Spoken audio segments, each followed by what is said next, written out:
by the best of you.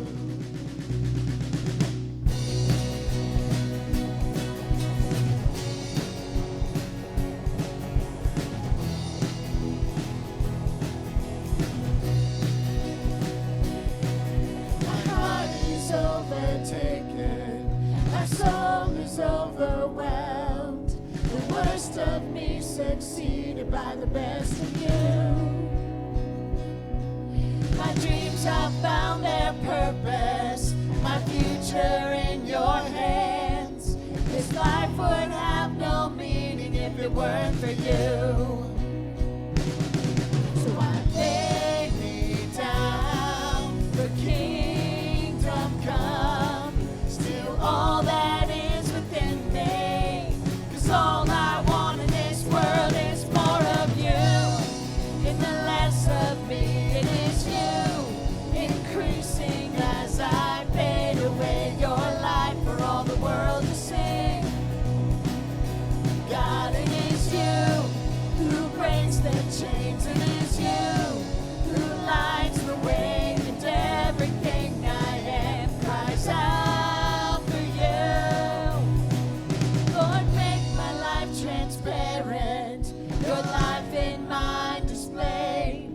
Let every earthly glory go back to you. So I lay me down for kingdom come, still all that is within me, 'cause all I want in this world is more of you, and the less of me, it is you, increasing as I fade away, your light for all the world to see. God, it is you who breaks the chains, it is you who lights the way, and everything I am cries out for you. Oh, oh, oh, oh, oh.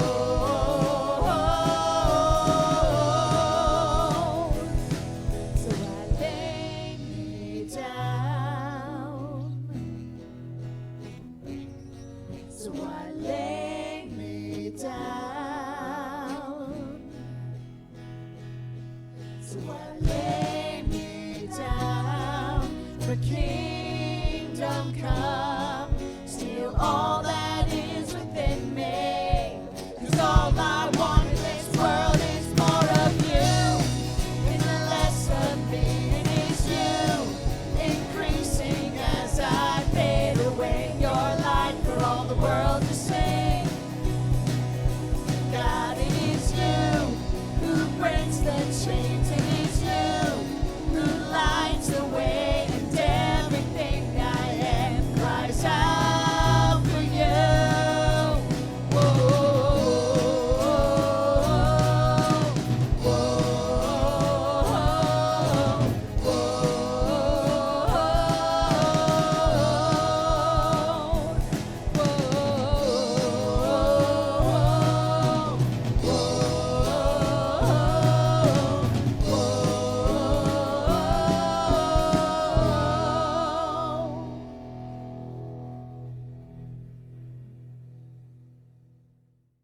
Hi MC3 and welcome back to Church Online. And of course what makes this church isn't the music or the teaching or any of the other elements that you're observing right now. What makes this church is you and the dozens of other people around the county and around the state that are gathered together to interact and to worship and connect with God together. And you are the church. And so we're so glad that you're with us today. If this is your first time with us, just so you know, what you're watching is a pre-recorded elements, some pre-recorded videos that the worship band was able to put together over the last years, frankly. And then earlier this week I came in and recorded the point. But even though they're pre-recorded, right now we are all watching them live. And so we encourage you to be involved, to interact using the chat window so that you can respond to some of the different things that are happening throughout the worship experience this morning and to interact with one another. And of course they're moderated, so be kind and be wise.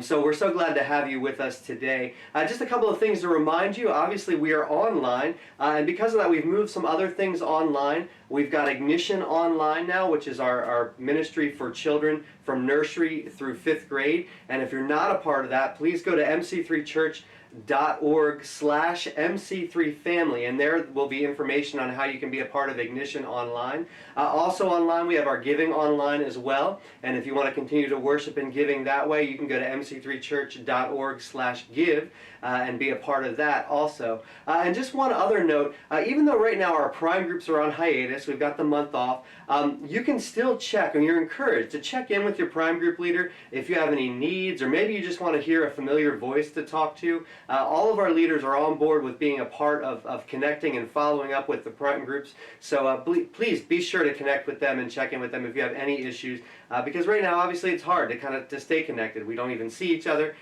in person, and so that's something that's a resource for you. So we encourage you to please take advantage of that. And so that's about it for this morning, at least for my part. Why don't you go ahead and again engage and join in as the worship band leads us in some more music.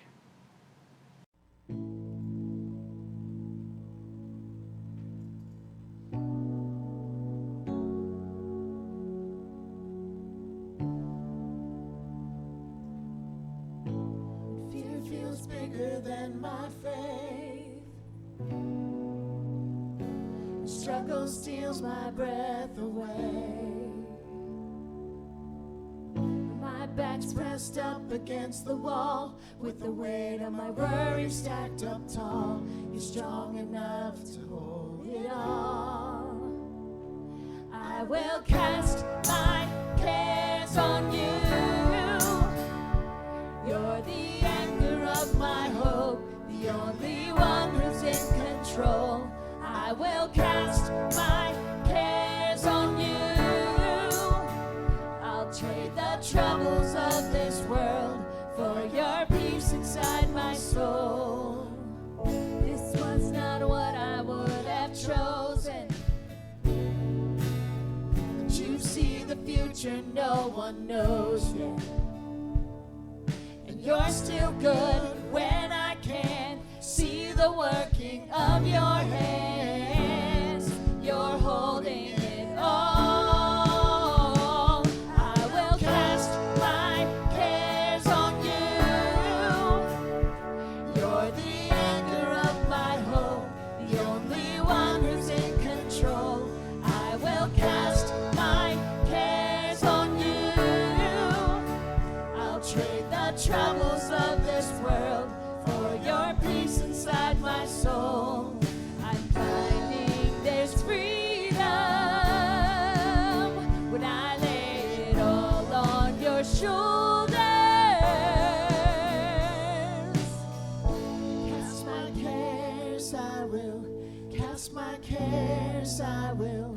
Cast my cares on you. Cast my cares, I will. Cast my cares, I will. Cast my cares on you. Cast my cares, I will. Cast my cares, I will. Cast my cares on you. I will cast my cares on you. You're the anchor of my hope, the only one who's in control. I will cast my cares on you. I'll trade the troubles of this world for your peace inside my soul. I will cast my cares on you. You're the anchor of my hope, the only one who's in control. I will cast my cares on you. I'll trade the troubles of this world for your peace inside my soul. I cast my cares, I will. Cast my cares, I will. Cast my cares on you.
salvation.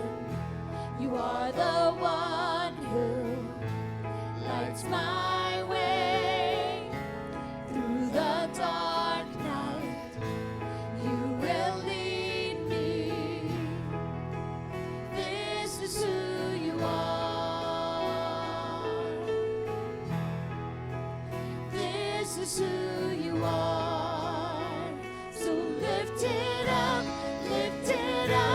and let's praise it to our God. Full of grace, full of love, and He's reigning over us. I know you are faithful, you are worthy, God. This is who you are.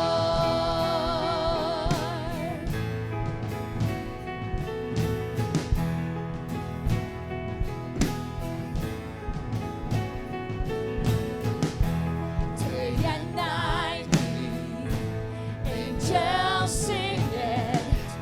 Holy, holy is the Lord. There's none more worthy to receive it. This is who you are. So lift it up, and let's praise it to our God. Full of grace, full of love, and He's reigning over us. I know you are faithful, you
our faith will stand.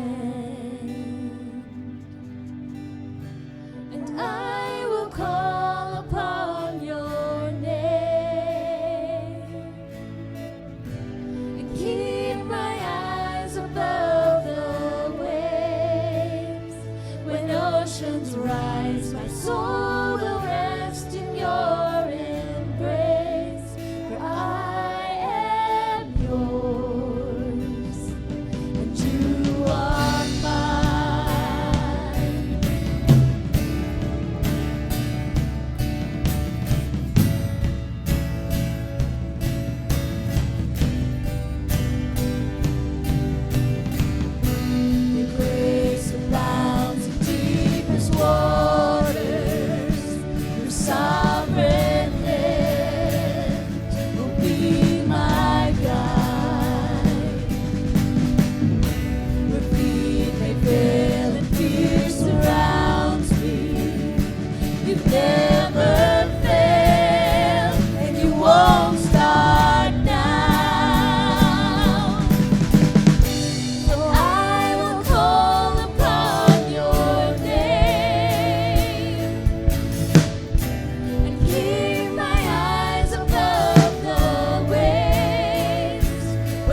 Oh, hi, I didn't see you there. It's because you're not really there. But you're in your house, and I'm here on the stage. And I was just kind of reminiscing and reflecting back on a time from my elementary school days. And I don't know if it was like this for you, but apparently I'm old now. And so back when I was in elementary school, we used things called pencils. And we had pencil sharpeners that you had to, put the pencil in, and they were actually mounted to like the shelf. They were always like the teacher's shelf, or maybe the teacher's desk, and you'd have to sharpen them. And when I was in school, I had a trapper keeper. This is not a trapper keeper. This is like just a regular binder. But trapper keepers, like they had these little slidey plastic things that always broke, which was probably their plan, so that you had to buy a new one every year. But trapper keepers were really cool, and some of them had like the Super Friends on it, or maybe you had one with unicorns or something like that. But I was elementary school carrying around your trapper keeper, looking cool, sharpening your pencils because that was the only way you could do it. Mechanical pencils actually didn't even come around until like I was in probably middle school. So this is the way it worked, and we didn't have computers or tablets. Like I'm totally sounding really old, like my parents now. And so, Mom and Dad, if you're watching, you're old too. But I wanted to share this story about when I was in elementary school. We used to have to do this thing, and I guess it was called language arts class. Maybe we called it English class. I'm not sure what the official term was. But we had to do this stupid thing called 5 times each. And so, like, we would have these vocabulary words, and every time we would have a word, every Monday, we'd have like a list of our vocabulary words for the week that we'd have to learn. And every Monday we'd have to do, I remember, 5 times each. And so you have to go home and you use paper, and you'd write down the word. And you have to write it down 5 times. And then Inevitable.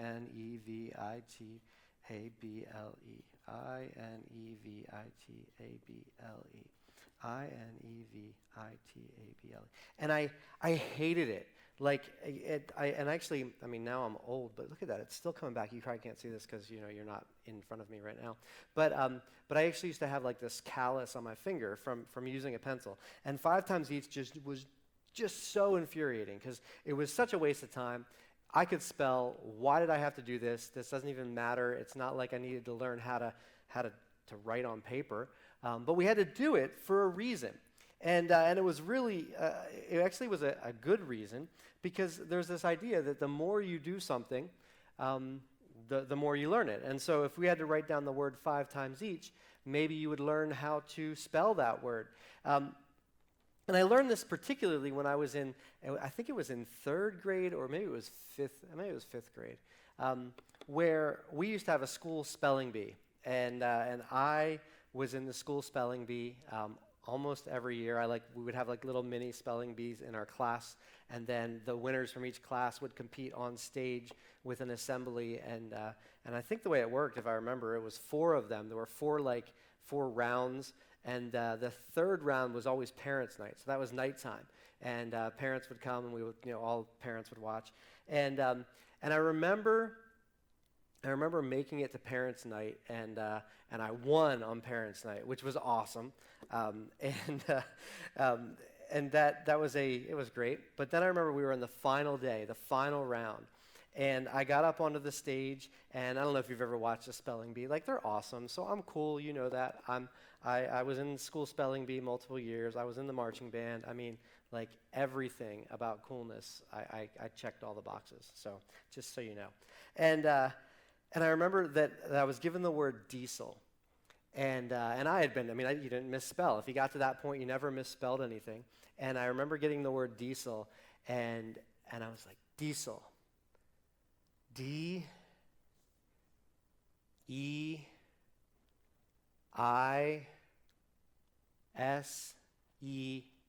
And I remember like the little quizmaster or whatever you call them, they were like, are you sure? Like, they didn't say it that way, but it was just kind of like there was this look, and I'm like, diesel, D-E-I-S-E-L. And you heard this like, in the audience, because everybody was cheering for me. Like, not really, actually. They were like, why do we have to do this? Oh, wait, we get to get out of class, so fine, I'll sit here and watch a stupid spelling bee. But I remember I lost, and I lost to this guy named Steven. And a funny note, Steven and I, this is in 5th grade. I moved out of the area. He moved away. And we ended up working together when I was in college. We both worked at Dairy Queen. We ran into each other there. And he still brings up how I beat him on Parents' Day. But Steven won the entire thing. And it all came down to the word diesel. And I will tell you that diesel is my word now. And if I had done, which they actually recommended, if I had written down diesel, which is D-I-E-S-E-L, and I'm a city boy, so like we didn't have people that drove around diesel trucks around us. Sorry. If you have a diesel truck, you know how to spell it probably, but I didn't. But D-I-E-S-E-L.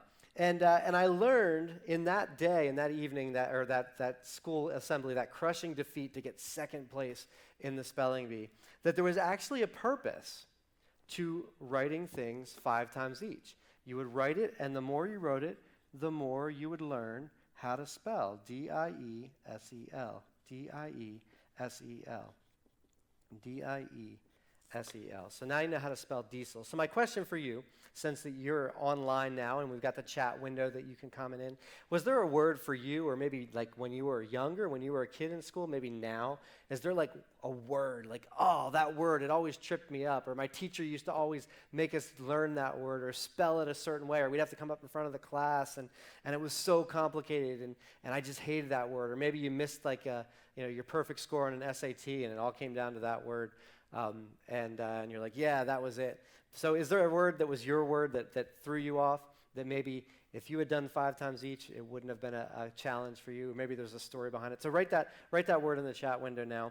And this actually has a point. I'm not just here to share stories of my oldness. But I remember when it was time to do this, how pointless it seemed.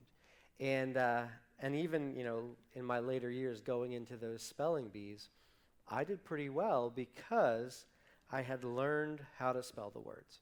And this actually ties in because I think there are things in our lives that we do. There are things not just that we do, but things that we are told to do by God.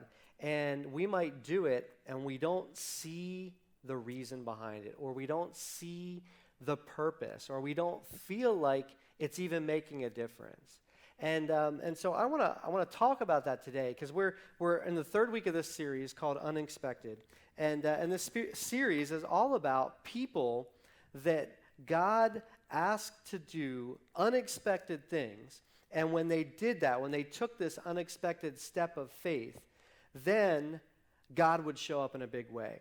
And so I want to talk about this point today, and that's this, that sometimes we have to do unexpected tasks even after we've tried it before. Now, I know my grammar is kind of thrown off there, but because I, on purpose, sometimes there's multiple different things that we have to do, and we've done it before. And sometimes we're like, God says, I want you to do that, and we're looking at it like our 5 times each, going, what's the point?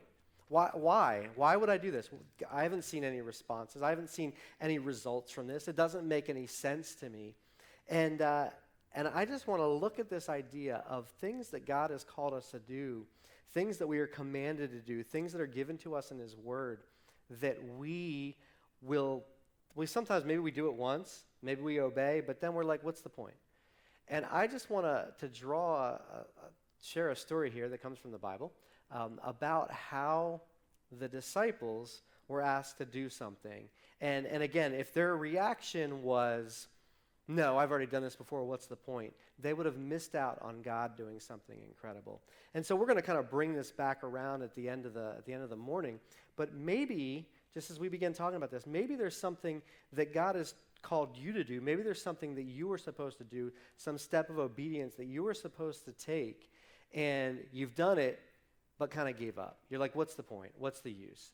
And have not actually continued to do it, even though God has told you to do it. So that'll make sense in a little bit. I want to read this passage. We're going to be in John chapter 21, and it's going to be on the screen here for you.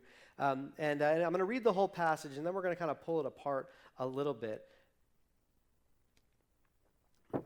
as we move through. But I want you to understand that this is shortly after the resurrection, where this passage takes place. And you've got Jesus' disciples, and of course they were His followers for 3 years. We talked about that last week. We've talked about that a lot over the last few weeks, few months actually. And so Jesus had risen from the dead and had shown up to people. And we're about to see this kind of scenario where Jesus shows up again to his disciples. So listen or read along on the screen as I read John chapter 21, verses 1 through 14. After this, Jesus appeared to his disciples again. It was by the Sea of Galilee. Here is what happened. Simon Peter and Thomas, who was also called Didymus, were together. Nathanael from Cana in Galilee and the sons of Zebedee were with them. So were the two other disciples. I'm going out to fish, Simon Peter told them. They said, we'll go with you. So they went out and got into the boat. That night, they didn't catch anything. Early in the morning, Jesus stood on the shore, but the disciples did not realize that it was Jesus. He called out to them, friends, don't you have any fish? No, they answered. He said, throw your net on the right side of the boat. There you will find some fish. When they did, they could not pull the net into the boat. There were too many fish in it. Then the disciple Jesus loved said to Simon Peter, it is the Lord. As soon as Peter heard that, he put his coat on. He had taken it off earlier. Then he jumped into the water. The other disciples followed in the boat. They were towing the net full of fish. The shore was only about 100 yards away. When they landed, they saw a fire of burning coals. There were fish on it. There was also some bread. Jesus said to them, bring some of the fish you have just caught. So Simon Peter climbed back into the boat. He dragged the net to the shore. It was full of large fish. There were 153 of them. But even with that many fish, the net was not torn. Jesus said to them, come and have breakfast. None of the disciples dared ask him, who are you? They knew it was the Lord. Jesus came, took the bread, and gave it to them. He did the same thing with the fish. This was the third time Jesus appeared to his disciples after he was raised from the dead. So here's we got this story of these disciples, and they're out. They're clearly waiting for something. They're wondering, where is Jesus? What do we do next? And keeping in mind, I mean, it has been a crazy, few weeks and certainly a crazy few days for these guys. And so they're at this moment where they're hanging out. They're on along the shore of the Sea of Galilee, which, of course, if you remember from our map, that was the north part of the Jordan River, and which is north of the Sea of Galilee from the Story series. And so here they are. They're kind of just sitting around, and Peter finally is like, all right, that's it, I'm going fishing. Because that's what he knew how to do. He was a fisherman. So he does what he knows how to do, just whether that was just to do something, to keep himself busy, whether it was to make some money, whatever. He goes out into the boat, and the other disciples that were with him, they say, we're going too. We're all going to go out there. And so they're out there, and there's this moment now where Jesus asks them to do something that if you're familiar with the story, you don't even think about it probably, but it's actually pretty unexpected. And so I think there's this concept here, just like the 5 times each, just like doing things that seem, what's the use? Like, what's the point? Why do I even need to do this? And so that's what I want to look at here, is this idea of what's the use. So the first thing that we see in this passage is that they were fed up. They were fed up.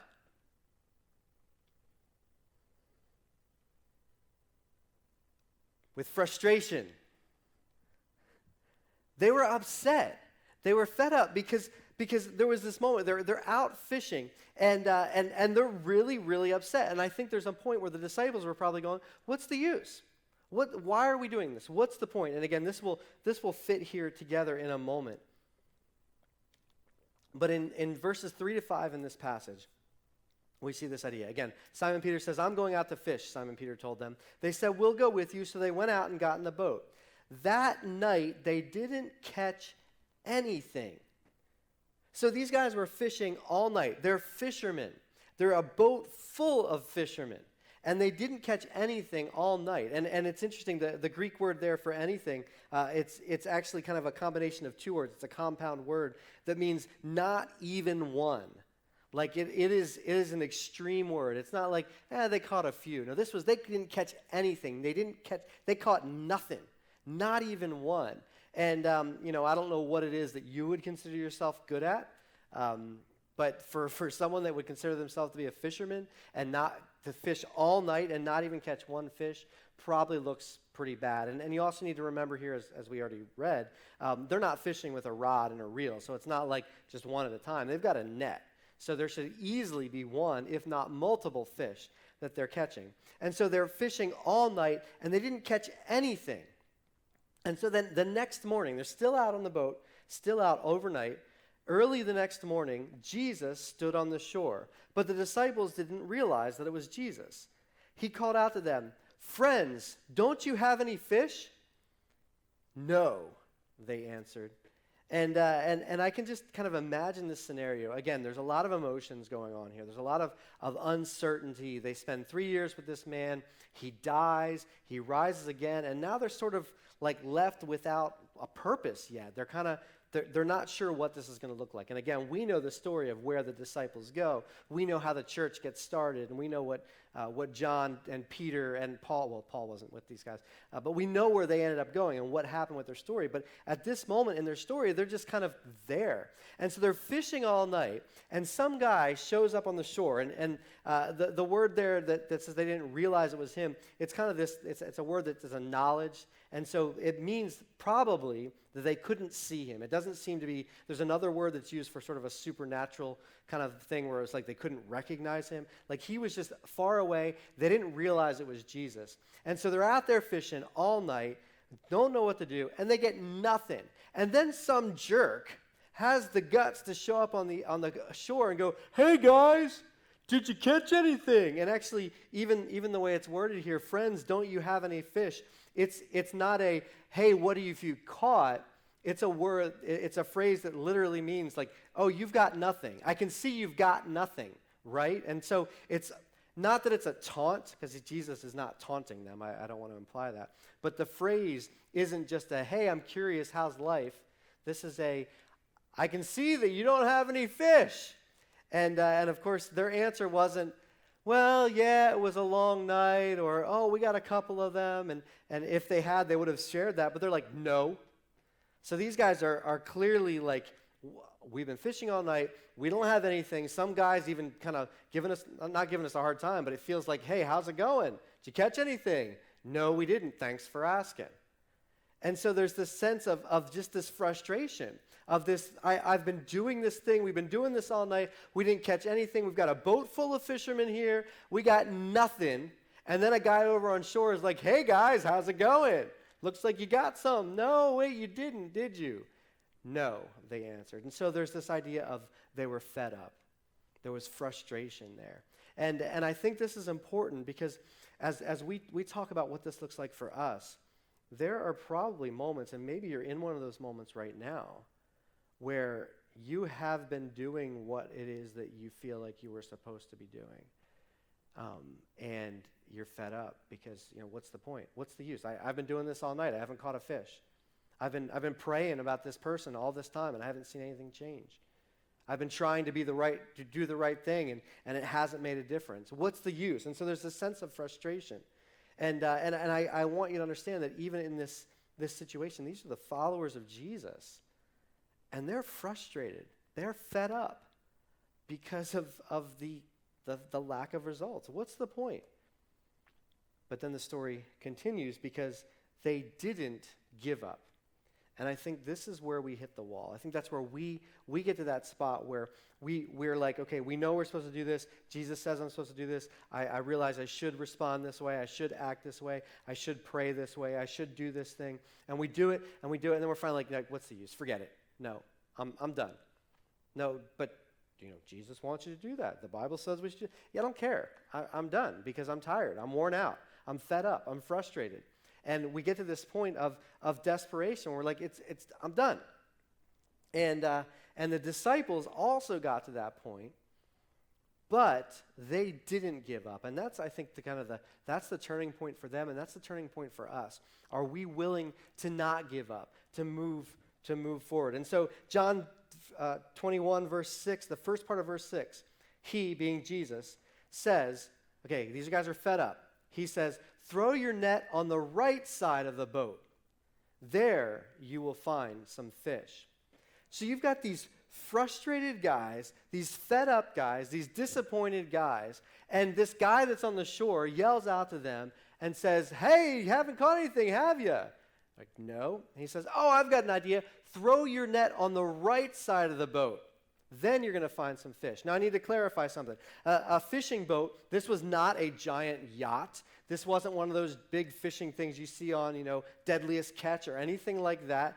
It wasn't a cruise ship. It wasn't anything big. It was a boat that was probably about maybe 6, maybe 8 feet wide, but probably not even 8 feet wide. They found some boats from during that time, and it's not a very big boat. Could probably fit 14 people, 16 people max on a boat like this.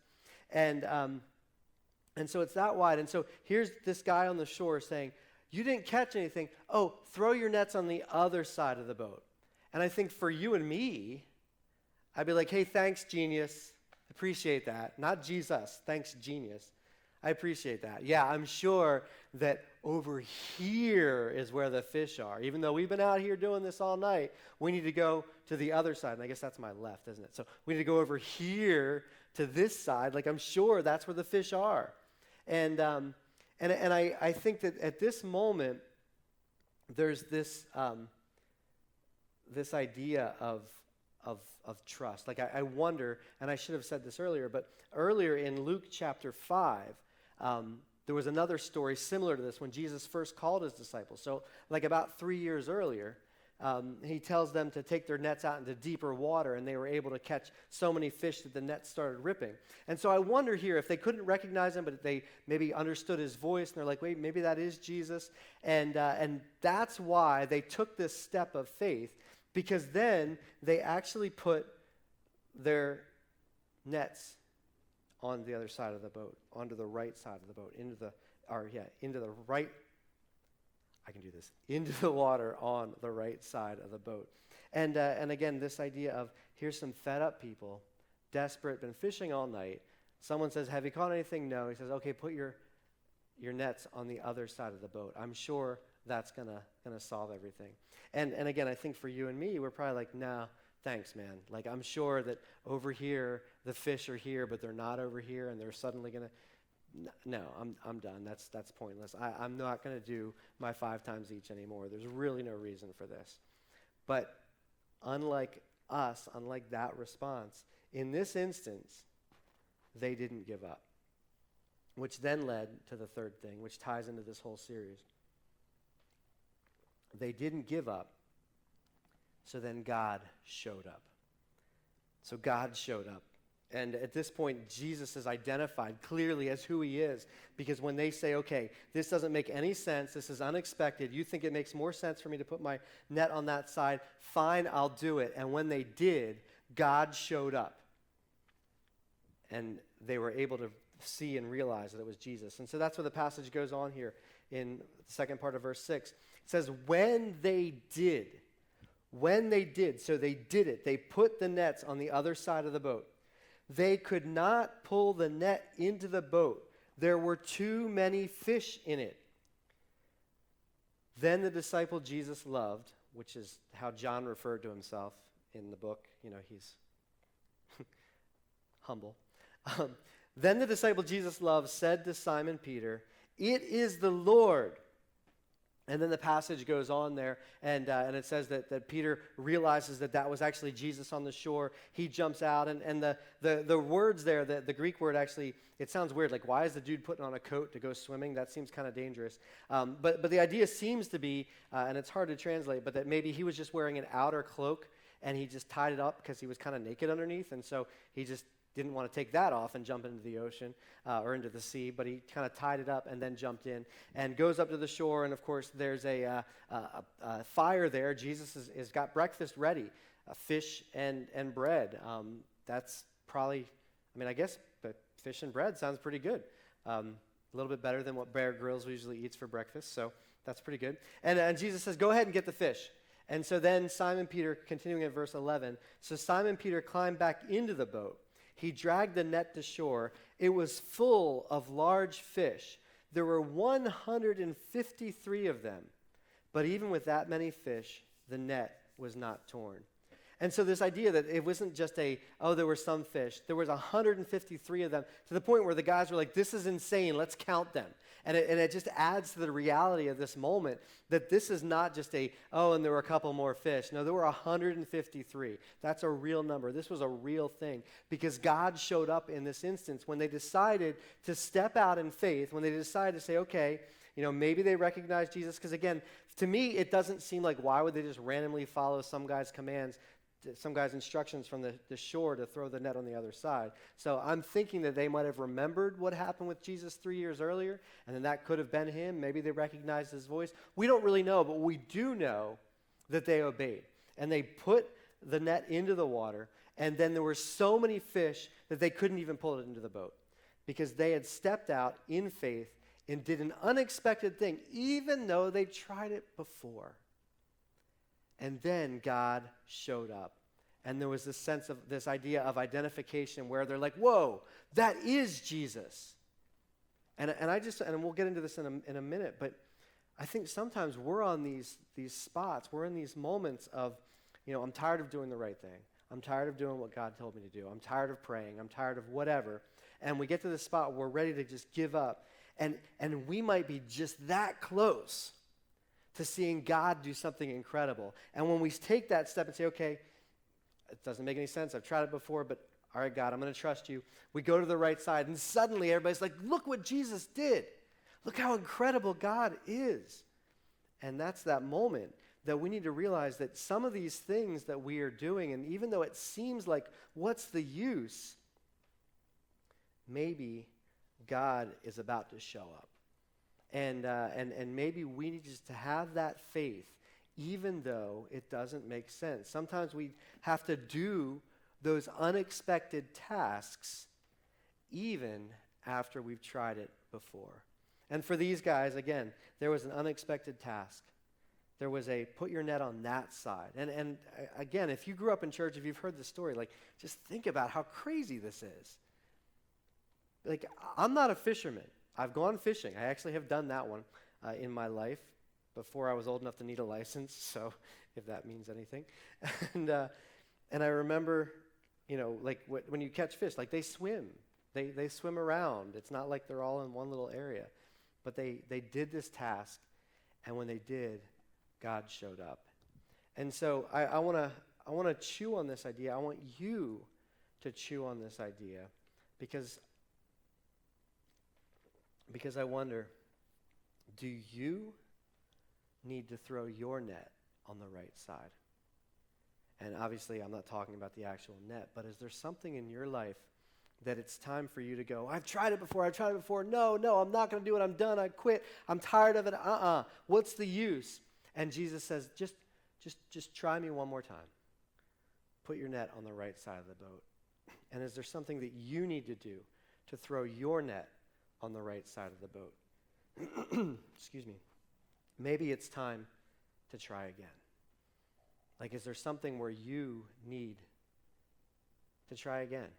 You've maybe given up. Maybe you've wandered away. Maybe you've gotten tired.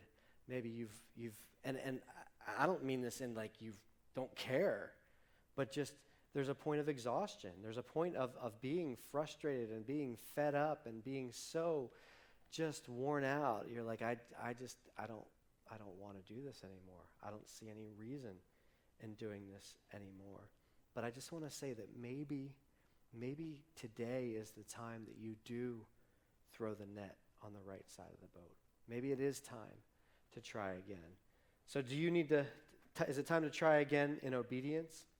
Maybe you have been following Jesus and you were doing the right thing and you know that you're supposed to do this, but maybe have you given up on what God has asked you to do? Maybe it was something that we talked about a couple weeks ago. Maybe there was an unsafe thing and you said, okay, I need to have faith in this area and I'm going to step out, and maybe you did and nothing happened and you're like, I'm not doing it. But maybe it's time to try again. Maybe it's time to throw your net on the right side of the boat. Maybe you were sharing Jesus with a friend or a family member, and you've maybe been doing this for days, weeks, months, years, And you're like, what's the use? Every time I talk to them about Jesus and about following him, all I do is get, thrown back in my face. I get anger and hurt from them.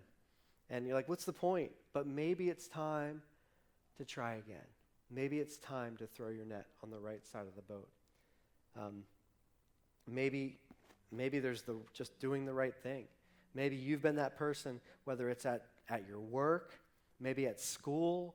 You've been the person that's been doing the right thing when everyone else around you hasn't been. And it's time, and you're ready to give up, and it's time to say, no, I need to keep doing the right thing. I need to keep doing it, and keep throwing my net on the right side of the boat again, because God is maybe about to do something in that.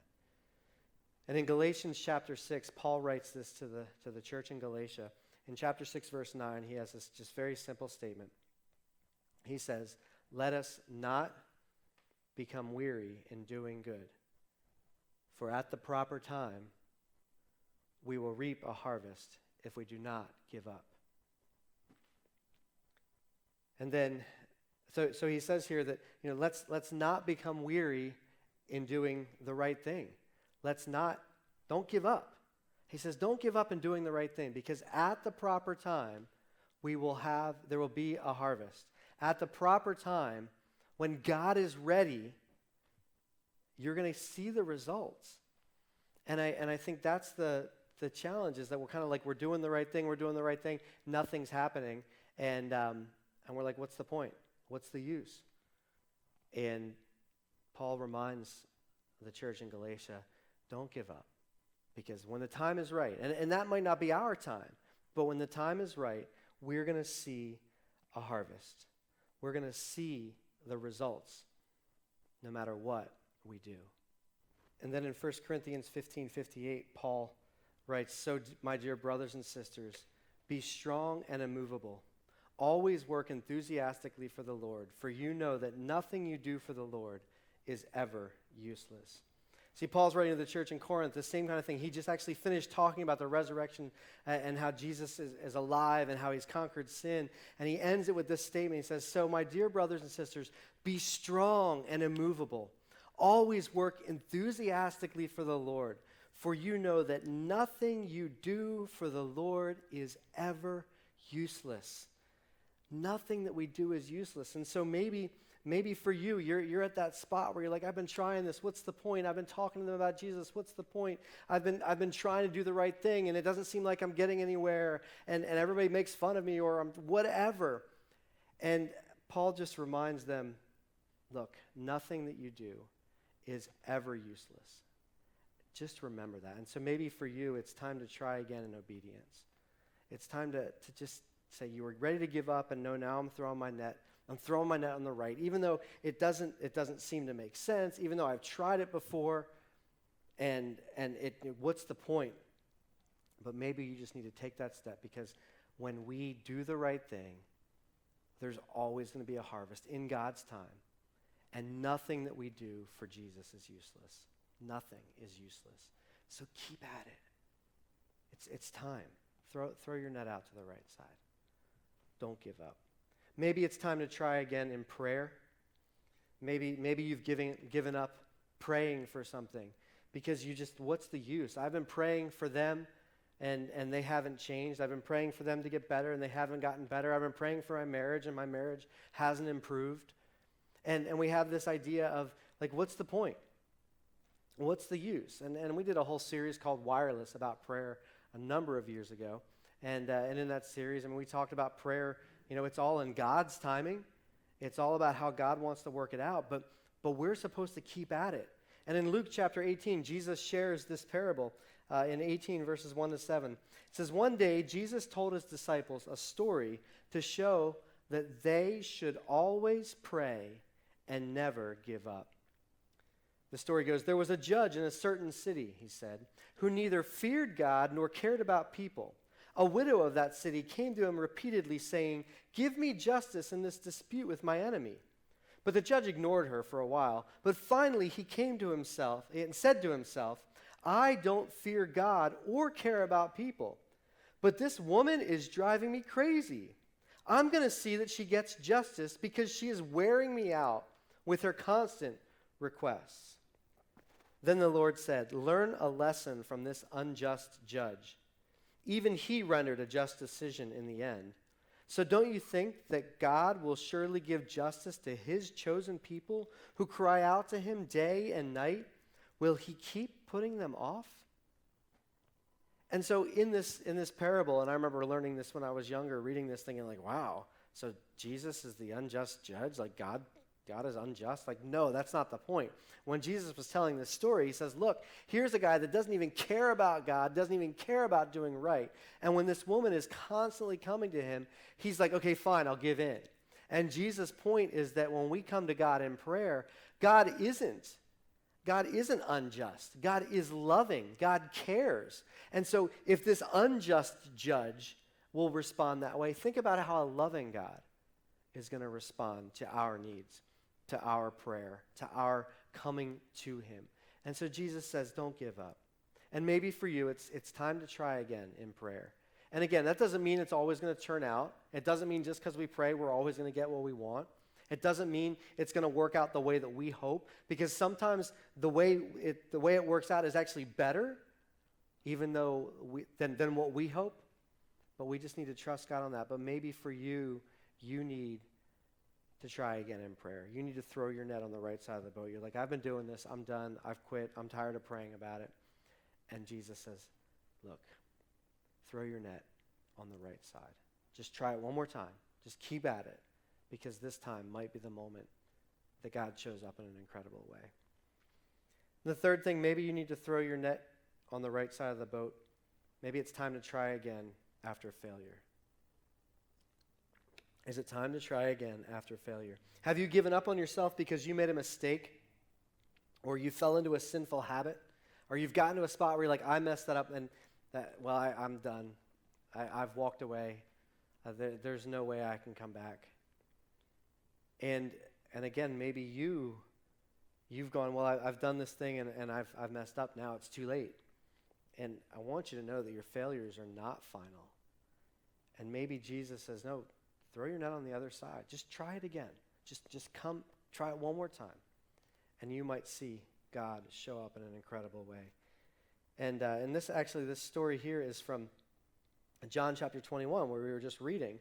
And it shows up in a moment right after this passage. So it picks up and let me clarify this before I read the passage, I should say, that this is now Peter. This is going to be Jesus having a conversation with Peter.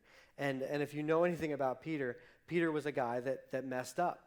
Peter was a guy that failed. Peter was a guy that made mistakes. And, just a few of them we looked at last week where, Jesus said, I'm going to die. I'm going to have to go to the cross. And Jesus says, no. Or Peter says, no. And Jesus says, get behind me, Satan. Get behind me. Like you're getting in my way. You're in the way of the things that God wants to do here. And so that was, having Jesus call you Satan, not necessarily a highlight of your life. And then, of course, we talked about him cutting off the ear of the high priest's servant when Jesus was going to the cross, when they were getting ready to arrest him, and he did that. And Jesus says, no, put your sword away. That's not what I'm doing. And then you have this moment, which we didn't look at last week, but this moment which you're probably familiar with, this idea of when Jesus is going through the trials that night, Peter denies Jesus 3 times. And these weren't just vague kind of, oh, what? Huh, Jesus? I don't know. What, I'm sorry, I didn't hear you. What'd you say? These were very intentional, very specific moments where Peter denied Jesus. And they said, do you know him? He's like, I don't know this guy. What are you talking about? So Peter's screwed up. And the last thing in Peter's life is that kind of, or of Jesus' life, the last kind of story that we see is this happening with Peter. And now here we are after the resurrection, and Jesus is now kind of pulls Peter aside and has this conversation with Peter, the failure. And it says, after breakfast, Jesus asked Simon Peter, Simon, son of John, do you love me more than these? Yes, Lord, Peter replied. You know I love you. Then feed my lambs, Jesus told him. Jesus repeated the question, Simon, son of John, do you love me? Yes, Lord, Peter said. You know I love you. Then take care of my sheep, Jesus said. A third time he asked him, Simon, son of John, do you love me? Peter was hurt that Jesus asked the question a third time. He said, "Lord, you know everything. You know that I love you." Jesus said, "Then feed my sheep." And Jesus continues and says, "I tell you the truth. When you were young, you were able to do as you liked. You dressed yourself and went wherever you wanted to go. But when you are old, you will stretch out your hands and others will dress you and take you where you don't want to go." Jesus said this to let him know by what kind of death he would glorify God. Then Jesus told him, "Follow me." And so this is actually, to us, it's kind of like, what's going on here? This is a restoration. This is a moment where Jesus is now taking this Peter that's made so many mistakes, a Peter that denied Jesus 3 times, and Jesus responds 3 times and says, "Do you love me? Then feed my sheep." Well, who are his sheep? His sheep are us, the church. And so there was this beautiful moment where Jesus is picking up this failure and saying, "I'm not done with you. I'm not done. Peter, it's time to cast your net on the right side of the boat because I want you now to feed my sheep. I want you to care for this church that's about to start, this church that's about to birth, this thing. I want you to follow me."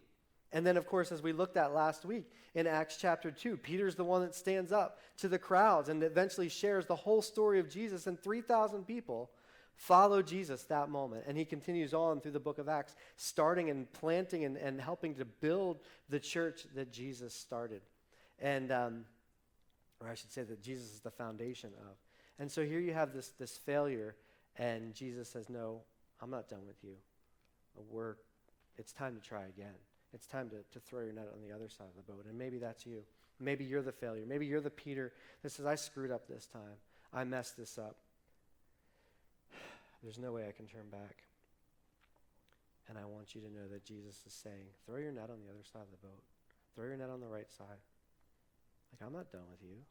You've tried it before. I know you feel like you've messed up, but you're not done.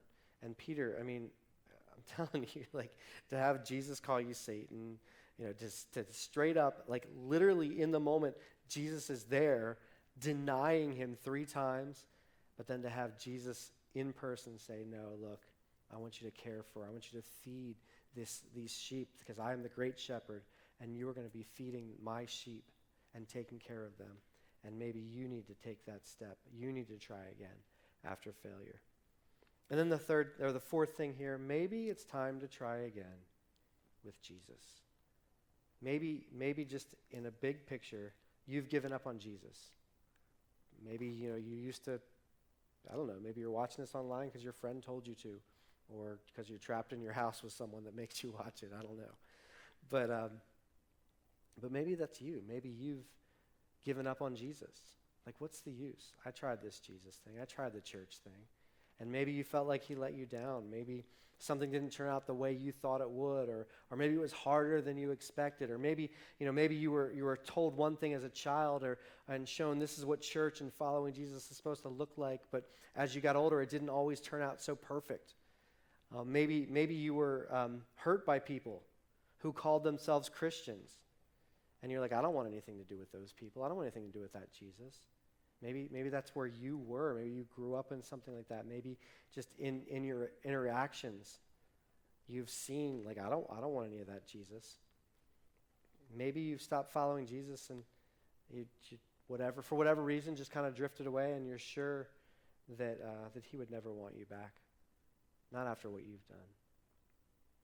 And you're kind of done. Like, I tried it. It's too late now. What's the use? What's the point? And maybe Jesus is saying, throw your net on the right side of the boat. And there's this beautiful story, which we've talked about a lot over the last half a year. I know I've mentioned it a couple of times. But it's the story of the prodigal son. And it's such a powerful story because as Jesus is relating this story of the son, the child, to the father. And in Luke 15, verse 11 to 13, Luke records, to illustrate the point further, Jesus told them this story. A man had 2 sons. The younger son told his father, I want my share of your estate now before you die. So his father agreed to divide his wealth between his sons. A few days later, this younger son packed all his belongings and moved to a distant land, and there he wasted all his money in wild living. And so what you've got happening in this story here is that his son, and again, we've talked about this so many times, I feel like, over the last few months, but the son goes to the dad, like, Dad, can I have my inheritance? I know you're not dead, but can we pretend like you are? Can I have, I'm done, Dad, I'm leaving. And then it says that he packed up his stuff and moved to a distant land and then wasted it. He wasted it. And so you've got this picture of a father who loves his child, and his son comes to him and says, Dad, can we just pretend you're dead? It'd be better if you were dead. Can I just have your stuff now? And takes that and wanders away. And maybe that's your story. Maybe you're the one that has gone, God, I'm kind of done. Like, I did this Jesus thing. Nah. And you wandered away and then maybe even wasted it all and kind of got to the spot where you had nothing left. And in between here now, after this verse, then it goes on and talks about how the son just lost everything. He was in this foreign land, and then a famine hit the land, so he didn't even have any way of even feeding himself. And he's looking at pigs, and the pigs are eating better than he is. And he finally comes to this decision where he's like, you know what? Maybe I'll go back to my dad's place, because I know his servants, they have enough. The slaves that work for my dad, the servants that work for my dad, they have enough stuff. They have the food that they need. The employees there, he cares for them. And said, I know what I'll do. I'm not going to come back to the father, because my dad, I don't deserve it. But maybe I can just say, hey, can I just work for you? Can you just kind of help me out that way? And so then the story picks up in verse 20, the parable. So he returned home to his father, and while he was still a long way off, his father saw him coming. Filled with love and compassion, he ran to his son, embraced him, and kissed him. His son said to him, Father, I've sinned against both heaven and you, and I'm no longer worthy of being called your son. But his father said to the servants, Quick, bring the finest robe in the house and put it on him. Get a ring for his finger and sandals for his feet, and kill the calf we have been fattening. We must celebrate with a feast, for this son of mine was dead and is now returned to life. He was lost, but now he is found. So the party began. And so while the son was ready to come back and say, Dad, can I just work for you? You don't have to call me anything. The dad runs to him, hugs him, and says, You're home. Welcome back. I love you. You're not going to be one of my servants. You're one of my children. And so we're going to celebrate. We're going to have a party. And maybe that's where you are. Maybe you've wandered away from Jesus. Maybe you do the church thing. Maybe you show up. Maybe you watch online, whatever. But really, your heart is not with your father anymore. And you think, what's the point? God wouldn't want me back. Why would he even care after the way I've treated him? And I want you to know that your heavenly Father is filled with love and compassion and runs to you when you return to him. You are always welcome back. And so maybe it's time to try again with Jesus. Maybe that's where you are. Maybe you're at this spot where you're like, I kind of drifted away. I'm not really with Jesus, and I don't know. I can't come back. I've done this before. I'm not worthy. And I think Jesus might be saying to you this morning, it's time to throw your net on the right side of the boat. Try it again and watch me show up. And so maybe that's maybe one of these are your story. Maybe it's time to try again. Maybe in obedience you've been doing the right thing and you got tired of doing the right thing. You got tired of talking to people about Jesus. You got tired of just doing it because you haven't seen the results. What's the point? Maybe it's time to come back and try again. Maybe you've been praying about something and it didn't turn out the way you expected. Maybe it's time to come back and pray again. And maybe you're at a spot where you failed and you're like, what's the point? What's the use? And Jesus says, come back. Your failure isn't final. Throw your net on the right side of the boat. And maybe a big picture, you need to come back to Jesus because you've drifted away, you've wandered away, you've run away. And Jesus says, I'm not done with you. Your failure isn't final. Your running away from me isn't the end. Even though you've done it before, I'm still here. Throw your net on the right side of the boat. The 5 times each kind of seems like it had no purpose. But after a while, you realize, wow, this is actually, even though it seemed pointless, I'm actually learning. I'm actually growing. I'm actually getting the words that I need to. I'm learning how to spell. And it comes to the point that sometimes we have to do unexpected tasks, even after we've tried it before. Do you need to throw your net on the right? What is God calling you to do? And maybe there's something that God is calling you to do this morning that you need to come back. You need to try again. You need to throw your net on the right side of the boat. And I want to know, what is that? Maybe you could write that into the comments. What is the thing that God is telling you that you need to try again? What is the right side of the boat moment for you? And you know, you can be generic if it's too sensitive. You don't need to share it that publicly. But what's God leading you to do? How are you supposed to respond this morning? When God has called us to do things that are unexpected and like it seems like we've done it before, what's the point? What's the use? Maybe we're about to see God do something incredible. We're about to see Jesus show up, and we just need to take that step of faith. Let's pray. Father, thank you so much for your word, and thank you for this story that seems like a neat little Sunday school story about lots of fish, but really is a much bigger picture about trust and faith in you, and not just faith in the unknown, but faith in something that's known, faith in something that we've already done, faith in something we've tried so many times before. And God, I pray that you would help us this morning to take the step to throw the net on the other side, when it would have made more sense for the disciples to quit, to give up and to say, no thanks, we've tried it all night, we're done. But instead they took that step. They stepped out in faith. They took that step of obedience. And I pray that you would help us. If there's something that you are calling us to do in one of these areas, that you would help us to try it again, to be persistent, and to watch you show up. May you do that for us, we pray. In Jesus' name, amen. Well, thanks for joining us again this morning at Church Online, and it's been good. So we'll hopefully see you guys next week, and who knows where things are going to be here in the next few weeks and months. Hopefully we can get back together in person. I know we all miss that, but I really appreciate you taking the time to be with us this morning, and pray that God has been using this in your heart and your life. Have a great afternoon.